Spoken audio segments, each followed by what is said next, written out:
So I had the chance to meet with some of the kids in the program today. Where are you? Scream out. There you go. I love those kids.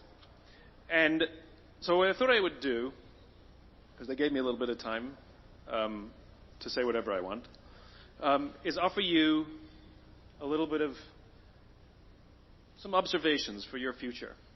I have 5 little rules that you can follow as you find your spark and bring your spark to life. The first is to go after the things that you want. Let me tell you a story. So a friend of mine and I, we went for a run in Central Park. The Roadrunners organization, on the weekends, they host races. And it's very common at the end of the race, they'll have a sponsor who will give away something, apples or bagels or something. And on this particular day, when we got to the end of the run, there were some free bagels. And they had picnic tables set up. And on one side was a group of volunteers. On the table were boxes of bagels. And on the other side was a long line of runners waiting to get their free bagel. So I said to my friend, let's get a bagel. And he looked at me and said, the line's too long. And I said, free bagel. And he said, I don't want to wait in line. And I was like, free bagel. And he says, it's too long. And that's when I realized that there's 2 ways to see the world. Some people see the thing that they want, and some people see the thing that prevents them from getting the thing that they want. I could only see the bagels. He could only see the line. And so I walked up to the line. I leaned in between 2 people, put my hand in the box, and pulled out 2 bagels. And no one got mad at me. Because the rule is, you can go after whatever you want. You just cannot deny anyone else to go after whatever they want. Now, I had to sacrifice choice. I didn't get to choose which bagel I got. I got whatever I pulled out. But I didn't have to wait in line. So the point is you don't have to wait in line. You don't have to do it the way everybody else has done it. You can do it your way. You can break the rules. You just can't get in the way of somebody else getting what they want. That's rule number 1. Rule number 2. I like this one. In the 18th century, there was something that spread across Europe and eventually made its way to America called puerperal fever, also known as the Black Death of childbed. Basically what was happening is women were giving birth and they would die within 48 hours after giving birth. This Black Death of childbirth was the ravage of Europe, and it got worse and worse and worse over the course of over a century. In some hospitals, it was as high as 70% of women who gave birth who would die as a result of giving birth. But this was the Renaissance. This was the time of empirical data and science, and we had thrown away things like tradition and mysticism. These were men of science. These were doctors. And these doctors and men of science wanted to study and try and find the reason for this Black Death of childbed, and so they got to work studying, and they would study the corpses of the women who had died. And in the morning they would conduct autopsies, and then in the afternoon they would go and deliver babies and finish their rounds.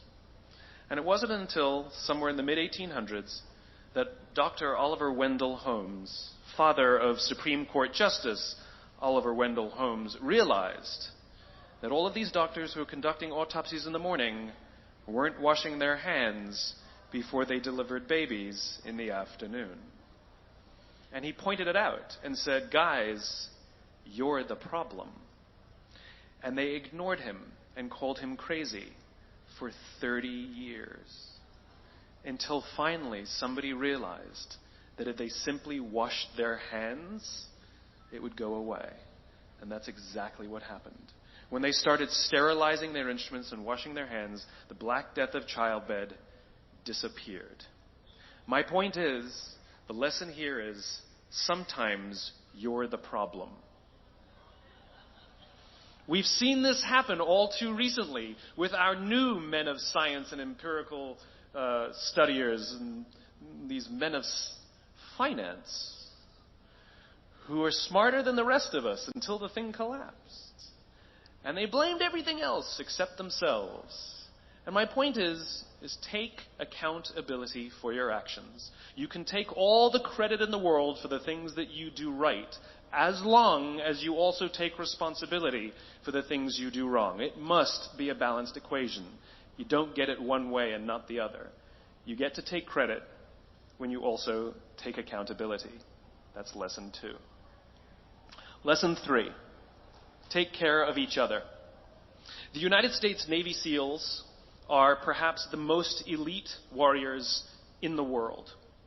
And one of the SEALs was asked, who makes it through the selection process? Who is able to become a SEAL? And his answer was, I can't tell you the kind of person that becomes a SEAL. I can't tell you the kind of person that makes it through BUD/S. But I can tell you the kind of people who don't become SEALs.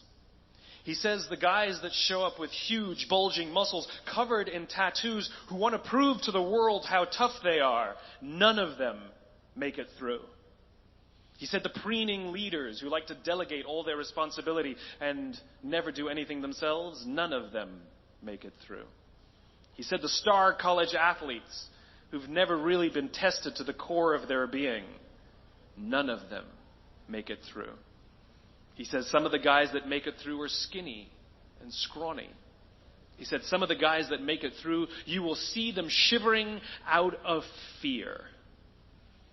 He says, however, all the guys that make it through, when they find themselves physically spent, emotionally spent, when they have nothing left to give physically or emotionally, somehow, some way, they are able to find the energy to dig down deep inside themselves, to find the energy to help the guy next to them. They become SEALs, he said. You want to be an elite warrior. It's not about how tough you are. It's not about how smart you are. It's not about how fast you are. If you want to be an elite warrior, you better get really, really good at helping the person to the left of you and helping the person to the right of you. Because that's how people advance in the world. The world is too dangerous and the world is too difficult for you to think that you can do these things alone. If you find your spark, I commend you. Now, who are you going to ask for help, and when are you going to accept help when it's offered? Learn that skill. Learn by practicing helping each other. It'll be the single most valuable thing you ever learn in your entire life. To accept help when it's offered and to ask for it when you know that you can't do it. The amazing thing is when you learn to ask for help, you'll discover that there are people all around you who've always wanted to help you. They just didn't think you needed it because you kept pretending that you had everything under control. And the minute you say, I don't know what I'm doing, I'm stuck, I'm scared, I don't think I can do this, you will find that lots of people who love you will rush in and take care of you. But that'll only happen if you learn to take care of them first.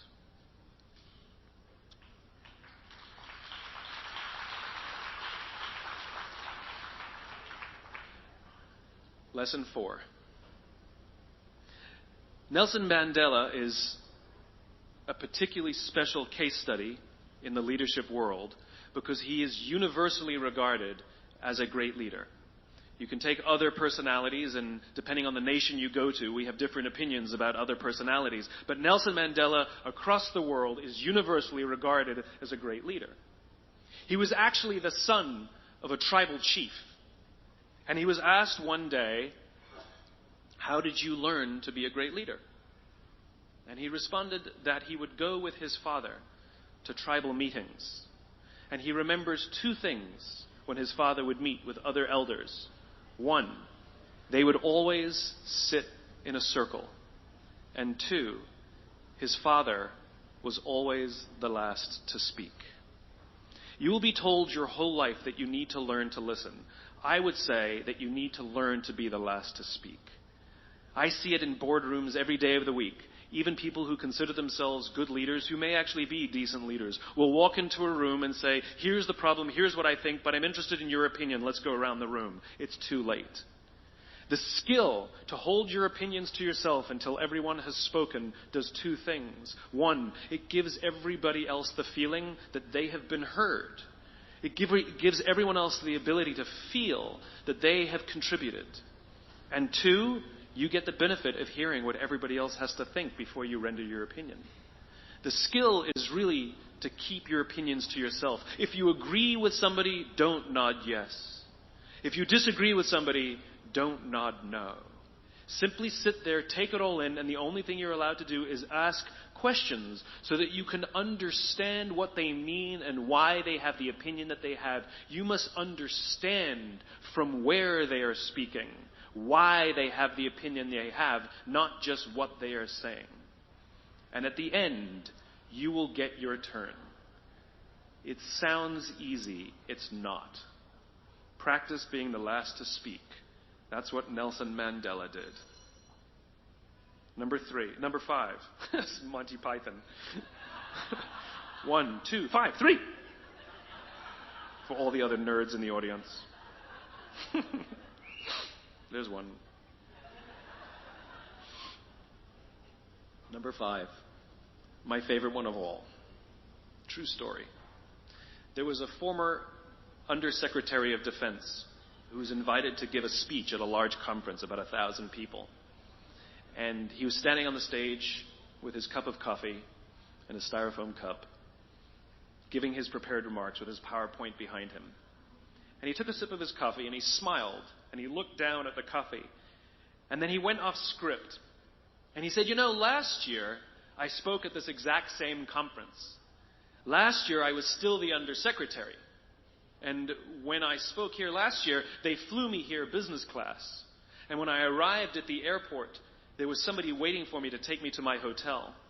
And they took me to my hotel and they had already checked me in and they just took me up to my room. And the next morning I came downstairs and there was someone waiting in the lobby to greet me and they drove me to this here same venue. They took me through the back entrance and took me into the green room and handed me a cup of coffee in a beautiful ceramic cup. He says, I'm no longer the Undersecretary. I flew here coach. I took a taxi to my hotel and I checked myself in. When I came down the lobby this morning, I took another taxi to this venue. I came in the front door and found my way backstage, and when I asked someone, do you have any coffee? He pointed to the coffee machine in the corner, and I poured myself a cup of coffee into this here styrofoam cup. He says the lesson is, the ceramic cup was never meant for me. It was meant for the position I held. I deserve a styrofoam cup. Remember this. As you gain fame, as you gain fortune, as you gain position and seniority, people will treat you better. They will hold doors open for you. They will get you a cup of tea and coffee without you even asking. They will call you sir and ma'am, and they will give you stuff. None of that stuff is meant for you. That stuff is meant for the position you hold. It is meant for the level that you have achieved of leader or success or whatever you want to call it. But you will always deserve a styrofoam cup. Remember that. Remember that lesson of humility and gratitude. You can accept all the free stuff. You can accept all the perks. Absolutely, you can enjoy them. But just be grateful for them and know that they're not for you. I remember getting off the Acela. I took the Acela from New York to Washington, D.C. And I got off the train like everybody else. And I was walking down the platform like everyone else. And I walked past General Norty Schwartz, who used to be the Chief of Staff of the United States Air Force, the head of the Air Force. And here I did, you see a guy in a suit schlepping his own suitcase down the platform just like me. And just a couple months ago, he was flying on private jets and he had an entourage and other people carried his luggage. But he no longer held the position. And so now he got to drag his own suitcase. And never did it sort of remind me more that none of us deserve the perks that we get. We all deserve a styrofoam cup. It was a pleasure meeting you guys this afternoon. I was blown away by your honesty and your curiosity and your poise And I am confident that the future is bright, despite the fact that America looks like an absolute mess right now. I am confident that the future is bright for one reason and one reason only, because you will grow up and you will be our future. Thank you very, very much, guys. You're wonderful. Thank you.